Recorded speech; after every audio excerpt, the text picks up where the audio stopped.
Chapter 25. Impressive as Blind. The cook puts water in the pan with his left hand, and despite being careful, a big fire comes out of the stove from right beneath the spot where the frying pan was placed. Soon, the fire spreads everywhere and slowly goes down, burning everything in the process. The fire is rapidly spreading around Honda's bar. Inside that flaming bar, the floor is messy with broken glass shards and wood pieces from all the furniture that the men broke like beasts. In the middle of that road beside the bar, Dam and Airdrie are lying unconscious. Airdrie is on his left side, whereas Dam is lying on his back on the right side of the road. Suddenly, as if gaining some consciousness, Airdrie moans out loud.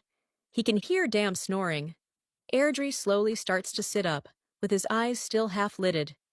He groans as he puts in all the courage he can muster to sit upright. Once he succeeds in getting up, he starts rubbing his eyes with both his hands. He removes one hand from his eyes and starts rubbing the middle of his forehead. He slowly moves his eyes up to have a look at Honda's bar, and his facial expressions change into a shocked one. "Oh my God!" Airdrie can't help but exclaim all of a sudden in a loud whisper. Airdrie's mouth is wide open as he stares at the bar.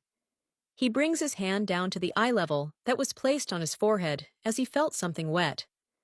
As he gazes at his fingers, he notices blood, indicating that his forehead is bleeding. In a sudden frenzy, he starts chanting, "Dam! Dam! Dam!" Airdrie starts shaking Dam by his shoulder as he tries to wake him up and take him out of his unconscious state. He says in a loud whisper again, trying to wake him up, "Wake up!" In a weak, wussy voice, Dam croaks, "What?" Dam slowly opens his eyes and turns around to notice his fire around. As soon as he looks at the fire, he exclaims, "Holy shit!" Soon, Dam and Airdrie are both looking at the fire, as Airdrie turns towards Dam after a beat and asks, "Did you get me out of there?" Airdrie is looking at Dam, who is sitting on his left side. Dam slowly turns his head around and says, "No. Someone knocked me out."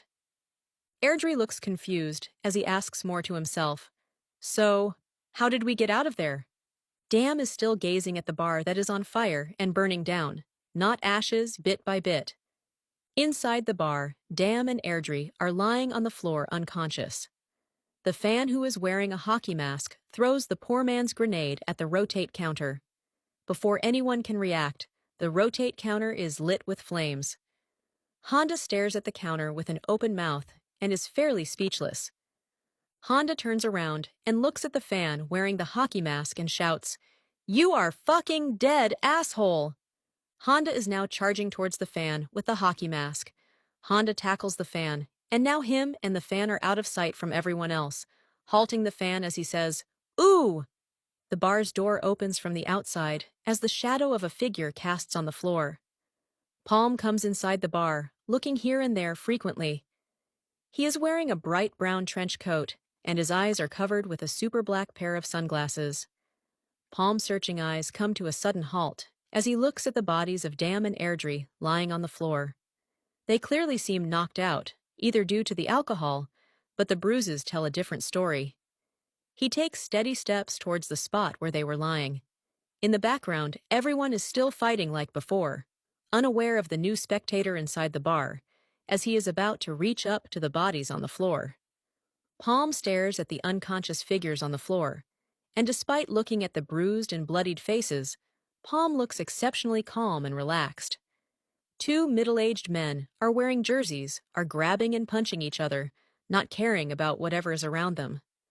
Palm stops in front of them and asks, "Excuse me?" Both middle-aged men looks at Palm's sunglasses since they cannot look at his eyes.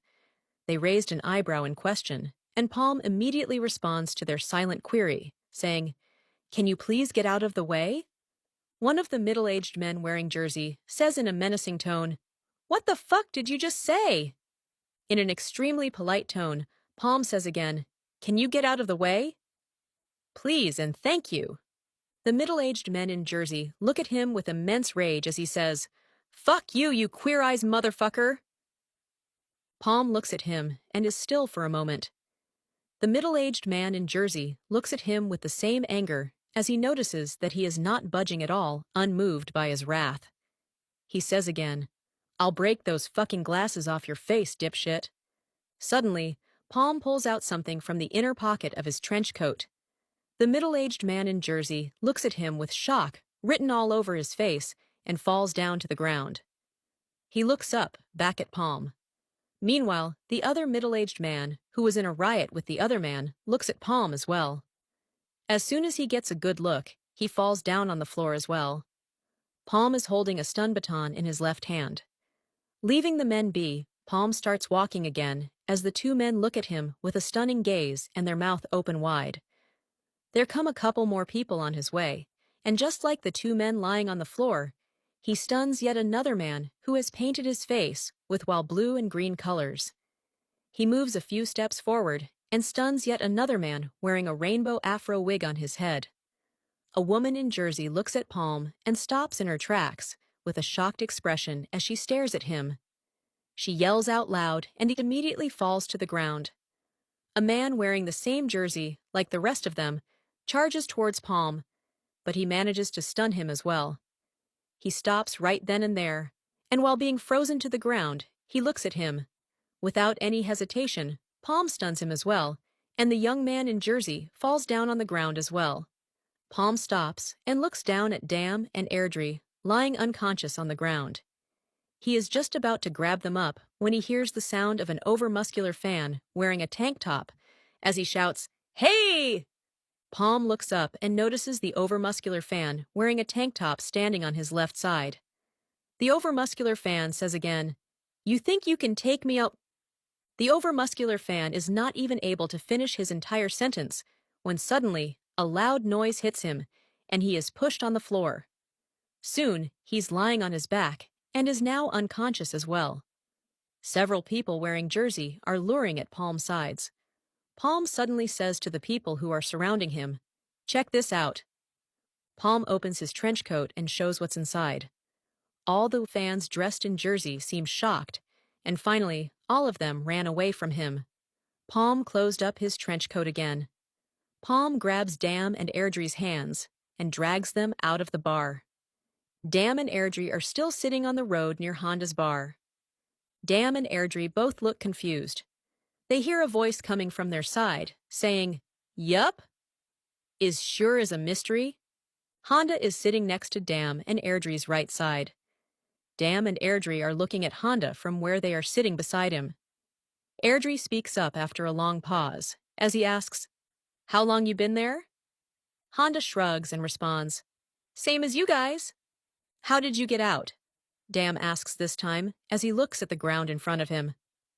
"I was fighting the one who caused the fire. Somehow me and him got out here. I don't know where he is right now," Honda tells them as a response to Dam's question. Airdrie looks at Honda's face keenly and asks, "Is that what happened to your eye?" "No," Honda says as he shakes his head slightly. He then says after a slight pause, "It was a customer I knew and fucked. She did this to me earlier in the evening." Dam looks at him suspiciously. However, his attention is diverted as Airdrie asks Honda, "So, what are you going to do about your bar?" Honda doesn't look concerned at all and says, "Don't worry, I have insurance. I'll probably rebuild it or make a new gimmick, like a titty bar or a casino, or a seafood restaurant. I can see all the varieties now: steak, chicken, pizza, taco, white rice. It'll be great." Dam and Airdrie are now looking at each other. Honda starts saying again, "Well?" He stands up from the road. After looking around for a bit, he pauses again and says, "I better go and see the authorities or go home and sleep. Bye, guys." "Bye," Dam and Airdrie say in unison. With that being said, Honda starts walking away, while Airdrie and Dam watch him. Once he's gone, Dam and Airdrie look at each other. "So, what do we do now?" Airdrie asks Dam as he stares at his blank face. Dam looks at Airdrie with a blank expression and says, "Don't know. Go home too?" "What about your vehicle?" Airdrie asks with a raised eyebrow. "What about my vehicle?" Dam asks, looking confused at Airdrie's question. Airdrie looks at him incredulously, but then decides to cut him some slack considering the events of the past hour. After a short pause, he says, "The cleaning lady is using it." Dam responds to the query saying, "She told me that when she's done using it, she will return it and see me later." Airdrie asks yet another question. "What about Boiler?" Dam's eyes widen as soon as he hears Boiler's name coming out of Airdrie's mouth. He tries to compose himself as he says, "What about Bo?" "Oh shit, I totally forgot about him." Dam puts his head down. After being quiet for some more time, he raises his head up and says, "I was so distracted, trying to impress her, that I even let her borrow my vehicle." "Yep. Impressive is blind." Airdrie says more to himself, but out loud. Dam looks up at Airdrie and asks, "What are we going to do?" "She has Anne's phone, right? We can go online and check where she is." Airdrie suggested the smartest way of finding out where they can find the cleaning lady. "Will that work?" Dam asks, looking hopeful. Dam looks at Airdrie as he pulls out his phone and stares at the screen. Airdrie is still looking at the screen as he says, "I know your son's phone has fruit on it." Airdrie is back at typing on his screen as he says, "Let's just hope that she didn't change the password." Airdrie looks up at Dam and after a second go back to looking at the screen. He starts tapping on the screen again and says, "Looks like she's near a photocopy store." At the left corner from her perspective, Dam nods slightly and says, "Okay. Call her to make sure that she's all right." Airdrie looks back at Dam and says, "If we call her, she might get spooked and turn off the phone. There will be no way to trace her then." "Then let's go," says Dam. He stands up from the road, and so does Airdrie. Before they start walking, Dam says, "We will find her, and I am going to ask her politely to give me my car back. And we will not mention anything about the trunk to her." Airdrie nods his head before asking, "Okay, how are we going to get there?" "Huh, the bus," Dam says, looking here and there on the road for any signs of public transportation. Airdrie looks behind him to see the bus stop. When he looks closely, he notices that it's completely destroyed. Without looking at Dam, he says, "Looks like the city is up in arms." Dam looks around the place as well, after hearing what Airdrie has said. He also notices the destruction as he says, "God. Damn. It." Dam looks back at Airdrie and suggests, "Walk?" Airdrie shrugs and says, "I guess so." Dam and Airdrie start walking on the road. Airdrie is keenly looking at his cell phone again. After a moment, on the screen, he types, "Are you all right, my love?" When Dam and Airdrie are walking, the store windows are all smashed up. A pole light is on the ground. A vehicle is flipped over and on fire. And they can see even more fire on the road, sidewalk, and benches, recycle bin, and an antique store. Soon, they can hear the sound of sirens at a distance, and after a moment, a bright yellow and orange light appear from Dam and Airdrie's right side. Airdrie puts his cell phone away and looks at the destruction again.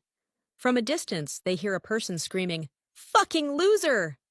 Airdrie is quiet for a moment until he says, "I can't believe this happened." Da agrees to him as he says, "Yeah, the world is meant to destroy itself." Airdrie shakes his head at the insane idea before voicing it out in the form of a question. "For a hockey game?" Dam says in a deep tone, "For anything." "All right then," Airdrie says with a slight nod. He looks at his right while they are both still walking. Airdrie suddenly says, after a long pause, "I don't think this is working." Dam and Airdrie stop to look at the abandoned fire engine in the middle of the sidewalk. Airdrie says out loud, "A fire truck?" Dam smiles at the truck, and Airdrie soon notices Dam's smile. Airdrie is looking at Dam's smiling face when he asks, "It's operational?" Dam simply says, "Follow me." Dam and Airdrie start walking towards the fire engine. Airdrie suddenly halts in his steps and says, "Wait, we can't steal a fire truck." Dam turns around to look at Airdrie and says, "We are not stealing it. We are borrowing it for a few hours." Airdrie tries to make his friend see sense as he asks, "Well, if we borrow it, don't you think the police will be looking for it?" I think the police are too busy right now in keeping the city safe from the sports fans. I know stealing is wrong, but this is an emergency. Do you want to walk all the way to the cleaning lady's location?